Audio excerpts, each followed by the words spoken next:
What's really interesting is at a resting state, if you don't take any senolytics, the level of beta-gal indicates how much senescence you have.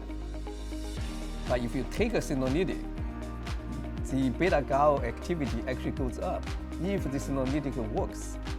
So it becomes a very efficient monitoring tool for the relative efficacy of senolytics. I am at the 2024 Spring Conference of the American Association of Anti-Aging Medicine. I had the pleasure to catch up with a famous doctor, Dr. Joseph Purita, who is probably the foremost expert in regenerative medicine. Dr. Purita well, thank you so much. Wow, has been involved in anti-aging and regenerative medicine for a long time, and I always go to him for advice when I have questions, and we have been friends for over 2 years. Oh, I think even a little more than that. Yeah, probably more than that. So you just give a fantastic talk at a conference. You talk about probably over 20 different treatment or anti-aging methodologies. And I really learned a lot, and I think it's really exciting. And for our viewers, I would like for you to tell them a little bit about, probably we'll focus on the top 3 or 5 technologies that are really going to change the anti-aging medicine field and how we can help the folks to extend, I would say, their health span and probably their lifespan. I couldn't agree with you more. And you know, I have one slide in my talk in the beginning. Cells, not doctors, heal patients. Because no matter what we do, we have to have the cells in our body heal things. So our job is to make those cells as healthy as we can. And that's the real basis of regenerative medicine, making your cells healthier. And I think what it really comes down to, and this is where the mitochondria are so important, and this is why things like NMN are so important, because without your mitochondria, you're finished. No matter, I don't care what you're going to have done. That's so important for your health. To me, that's the #1 health issue in the world, deficient mitochondria. I totally agree with you. You have several posts on LinkedIn that I read, and there was just a recent paper that you talk about, and why mitochondria is so important for health, not only for energy production. Obviously, energy is important to power our cells. Without mitochondria is basically our power plant. Correct. And to produce energy. Without mitochondria, there are no cells, there are no, we don't it'd be like society anymore. would be without any power plants. We'd be in the dark. Right. So in addition to produce energy, mitochondria is also the place where free radicals are produced. And that's where damages to our cell membranes and our macromolecules, DNA, RNA, and proteins, lipids are destroyed by free radicals. I know you have a lot of knowledge and experience. Can you expand a little more on now free radicals are, you know, basically where you have an unmatched electron, and that's what does the damage. But sometimes some free radical formation is important. We don't want to eliminate all. For instance, we do a treatment called EBO2, where we're literally using ozone in the blood. Now, the ozone will react and cause some oxidative stress, but a mild amount. There's something in medicine we call the hormesis effect, where a certain concentration of a bad thing, so to speak, can actually be a good thing, because what it does is it stimulates certain pathways in the body. And I want people to think of this as the following. Your organs and your cells are the computer hardware. The pathways are the computer software. When you have a problem with your computer, what do you want to do? You want to reboot it. That's what we're trying to do with these pathways. We want to reboot them because they get viruses, both literal and figurative, in their pathways and things like that. So oxidative stress can be good, it can be bad. Our job is to make it so it's our buddy and not our enemy. So number one, mitochondrial function or dysfunction, and one way is to boost NAD production, make the energy production more efficient, avoid oxidative stress. All these are extremely important, and it's probably one of the most important tools to combat diseases and extend the health span. Do you want to add some more to that? I do, but maybe I'll make it second, maybe not. I don't know. So the other thing is, we know that we want to make the mitochondria healthy, but we also want to increase their number. So that's part two. How can we do that? Well, we can do that by intermittent fasting. We can do that by basically hypoxia in a very controlled manner, because that's one of the most powerful stimulators of what we call mitogenesis, mitochondrial genesis, making new mitochondria. So it's not just getting what we have healthier, it's making more of them, because we lose them as time goes on. I'm not sure, maybe you can tell me better, being the PhD of this team. Do our mitochondrial numbers go down as we age? Our mitochondrial numbers do go down. That's what I thought. With age, and also our mitochondrial function goes down even more with age. Right. And the other thing is, mitochondria, not like you say, not just for energy, they're important signaling, they make important signaling molecules. And we should also be aware of that mitochondria have a different DNA than the rest of the DNA in our cells. We basically inherit that DNA from our moms. So you have to blame your mother for your health of your mitochondria. Yeah. Mitochondria has its own DNA. It's a circular DNA. Circular, 16,000 base pairs. Little basic. 16,500 some base pairs. I don't remember the exact one.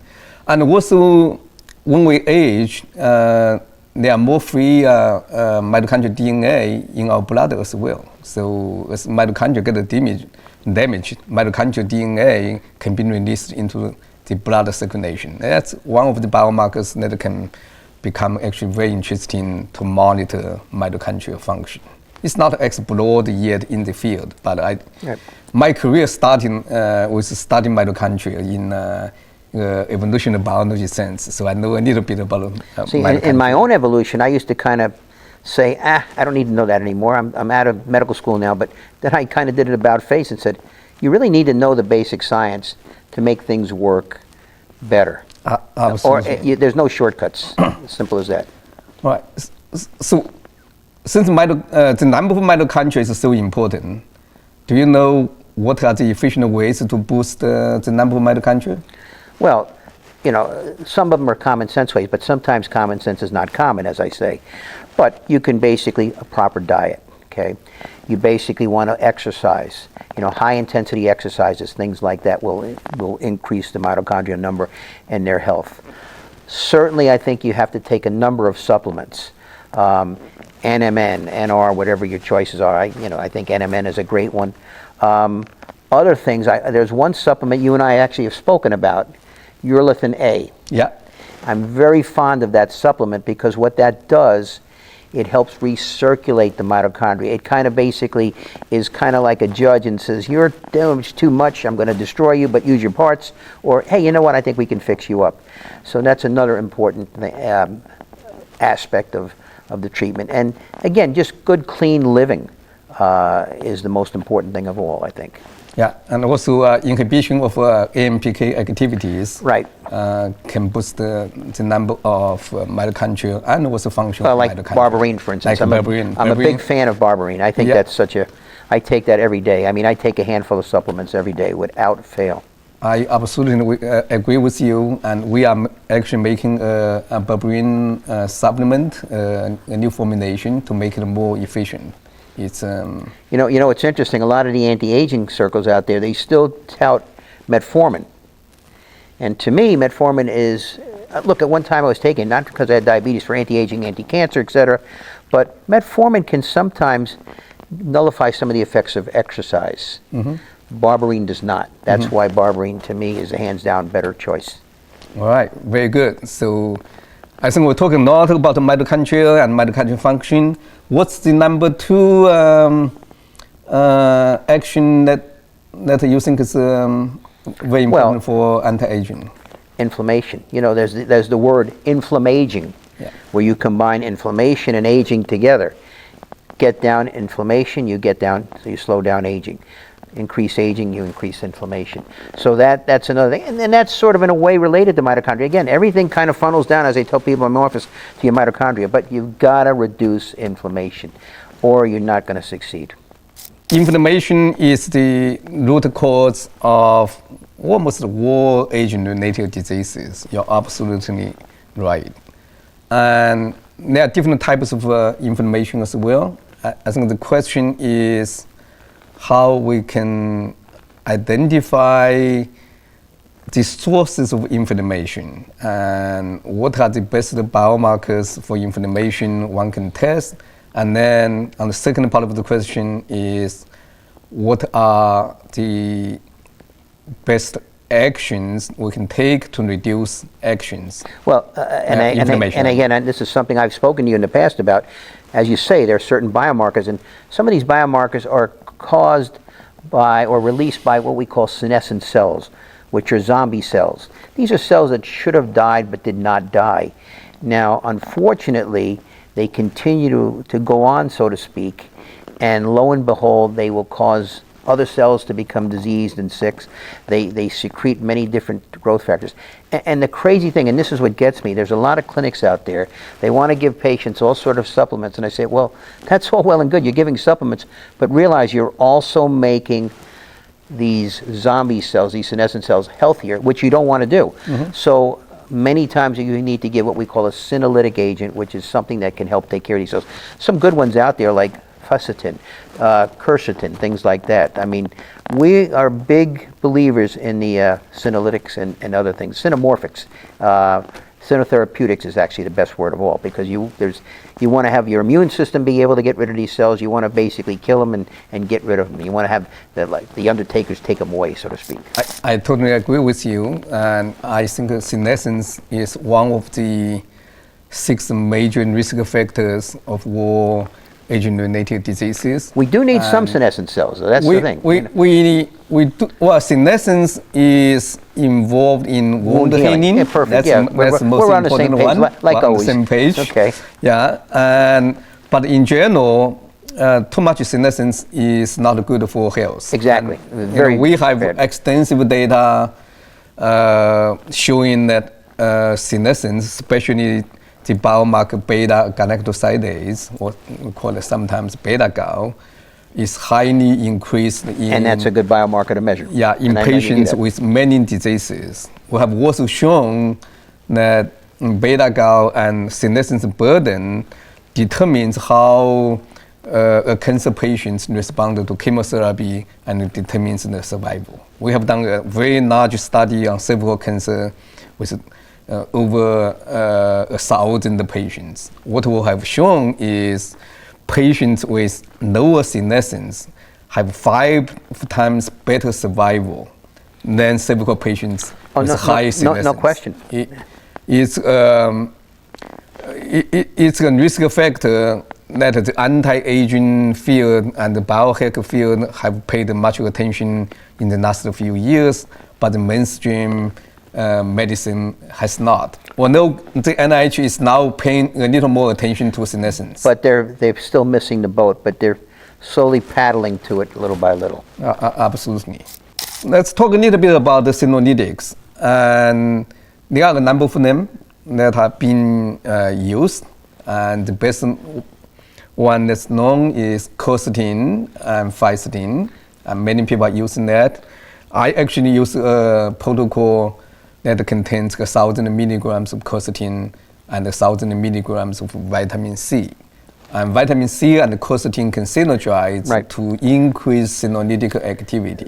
There is and again, it escapes me which one it is, but there's a certain form of vitamin E that's also very potent as a senolytic. You know, vitamin E can be, good or bad, but there's, I believe, 4 different forms of it? Yes, topophenol. And that one's very good. I actually helped design a supplement a couple of years ago that had a couple of these things in there. Of course, there's the one medicine we're using off-label, the statinib. but that's a leukemia medicine we use off-label, and that works pretty good, but it's very expensive. I have to get it from outside the United States in order to use it because it's just too expensive here. But I'm not sure you need to use that anymore. I think we have nutraceuticals that can do probably just as good a job. I agree with you. So the dasatinib and quercetin, or the D plus Q protocol, that was in the universities, and that was the first time, for instance, I think it was pulmonary fibrosis, the first time they actually had any kind of treatment that improved the patient. Yeah. The first clinical trial was done in the Mayo Clinic in Jacksonville, in Florida, not far away from here. No. And then there are a number of other studies. Some have been published, most have not been published.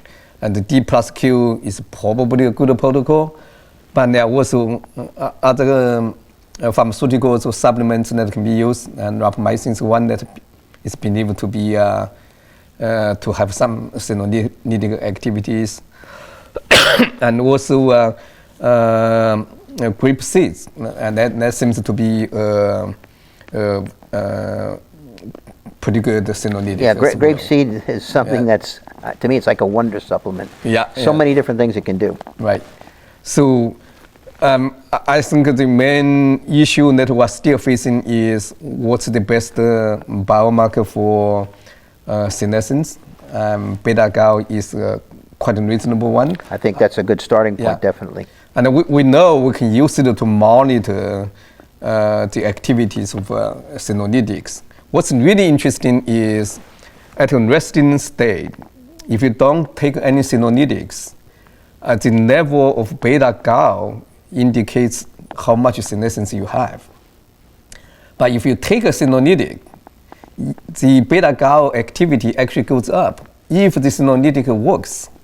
So it becomes a very efficient monitoring tool for the relative efficacy of senolytics. Yeah, that's good. And we have now at least 4 or 5 clinical trials, and unfortunately the data have not been published. And in every single time, if we see clinical benefits and if senolytics are used in the protocol, we actually see increased beta-gal activity while inflammation, oxidative stress, and other biomarkers may improve. So that really gives us confidence that beta-gal is actually a very good monitoring biomarker. No, I know you and I have spoken about this in the past, and you're absolutely right.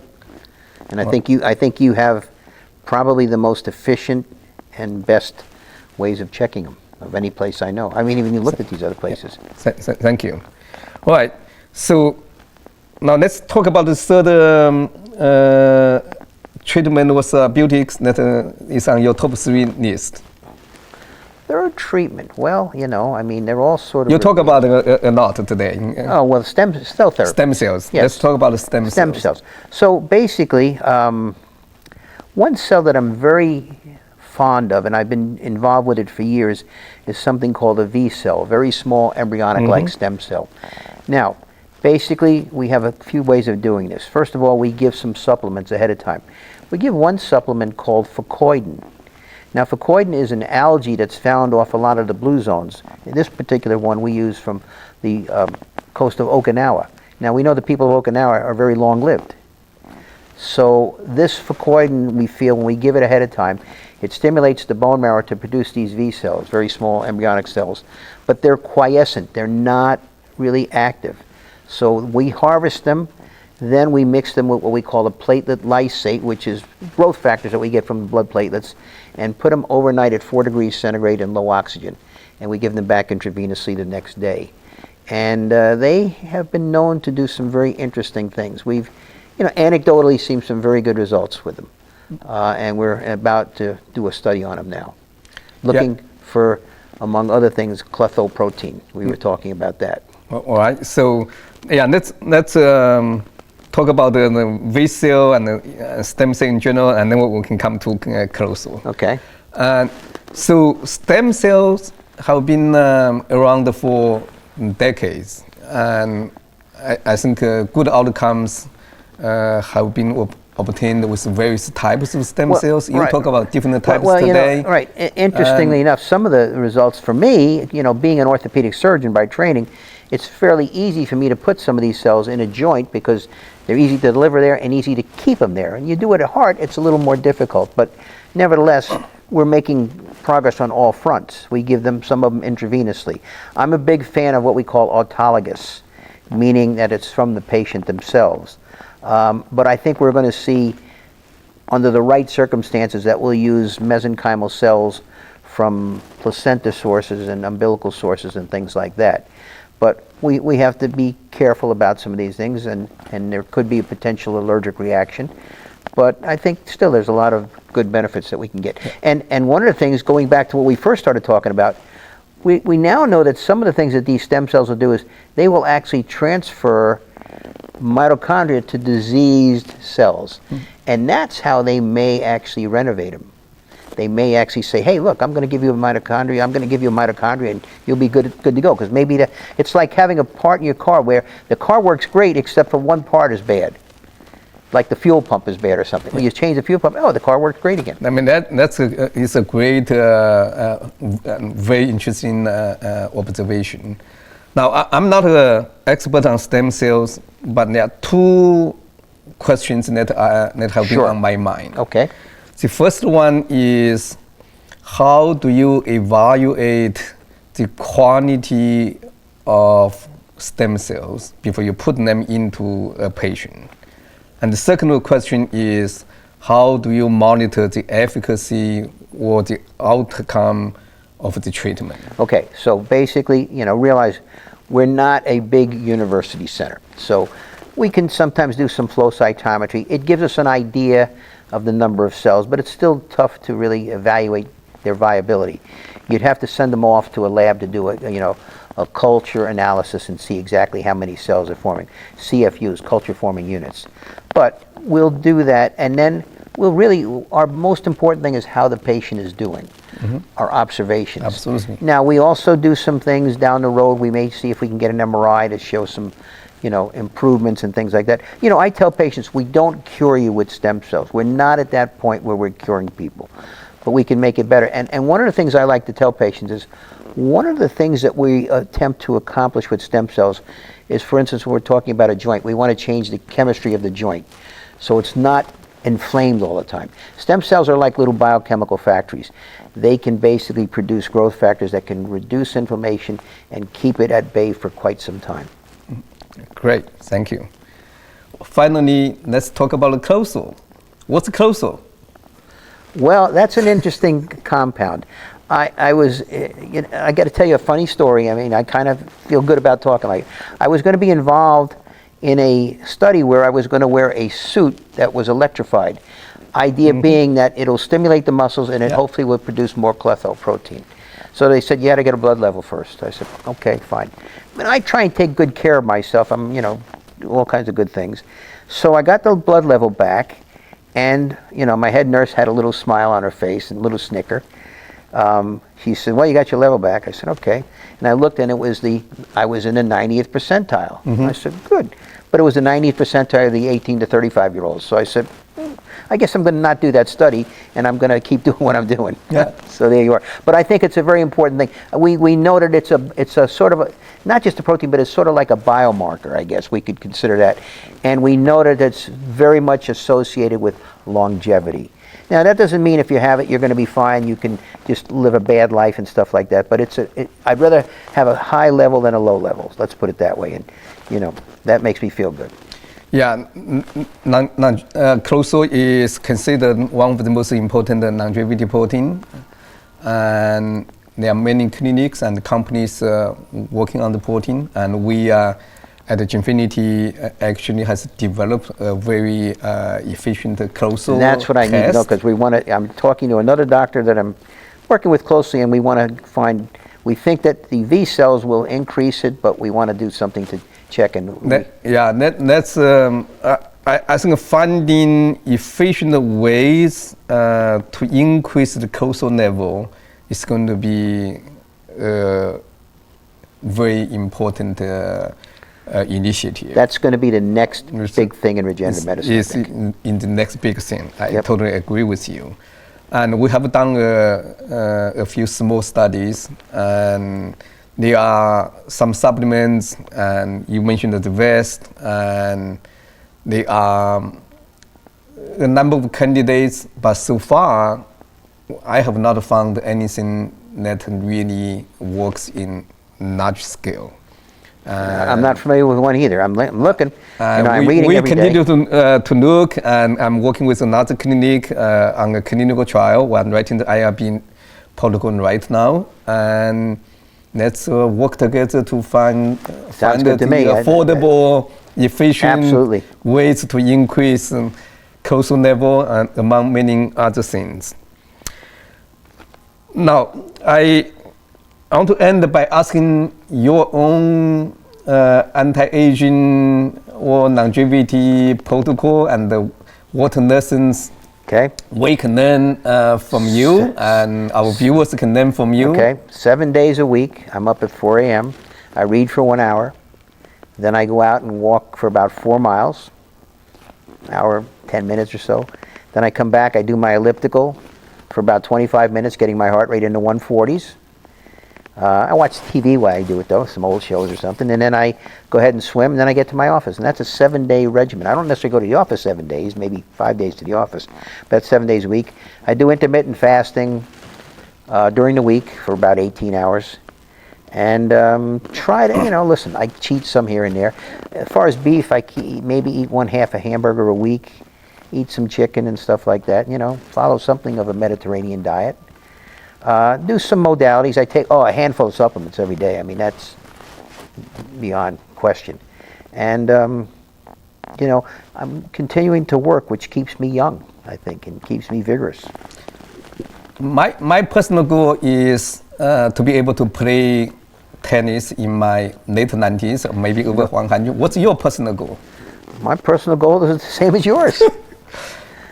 I want to live a long life, but I want to be healthy and enjoy it. Okay, I want my health span to be there and basically be there until the very end, around 100 or so. And okay, yeah. But you never know. Maybe let's see what happens in the next decade or two. That's great. We totally agree. We want to help everyone to extend their health span.